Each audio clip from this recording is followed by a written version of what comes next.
எங்கள் அம்மாவுக்கு உடம்பு சரியில்லைங்க.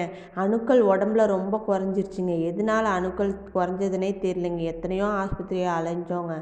இங்கே லோக்கல்லாம் எங்கள் ஊர் பக்கத்துலலாம். அப்புறம் சரி வரலேன்னு சிட்டிக்கு கூட்டிகிட்டு போயிட்டோங்க. சிட்டியில் போய் பார்த்தா அது ப்ளீடிங் வேறு, இந்த மந்த்லி ப்ளீடிங் ஆகும்ல, அது ஓவராக ஆக ஆரம்பிச்சிருச்சுங்க. அந்த அணுக்கள் குறைஞ்சா அப்படி தான் ஆகுங்களாம். அப்புறம் எல்லாம் நிறைய டெஸ்ட்லாம் எடுத்து பெட்டில் இருக்க சொல்லிட்டாங்க. அணுக்கள் ரொம்ப லோவாகிடுச்சுங்க. அணுக்கள் கம்மியானால் மூக்கில் ப்ரஷ் பண்ணால் கூட ரத்தம் வந்தால் நிற்காதாங்க. அணுக்கள் அந்த உறையிற தன்மை போயிருமா ரத்தம். அதனால் ஹாஸ்பிட்டலில் அட்மிட் பண்ணி ரூம் எடுத்துருந்தோங்க. அந்த ஹாஸ்பிட்டலில் நாங்கள் 4வது 5வது மாடியில் இருந்தோங்க.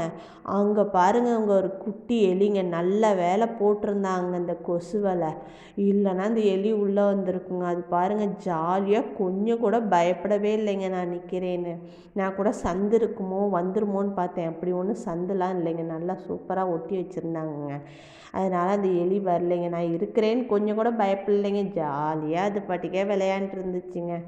அதை பார்க்கவும் என்னடா இவ்வளோ தூரத்தில் கூட எலி வருமான்னு நான் பார்த்துக்கிட்டு இருந்தேங்க.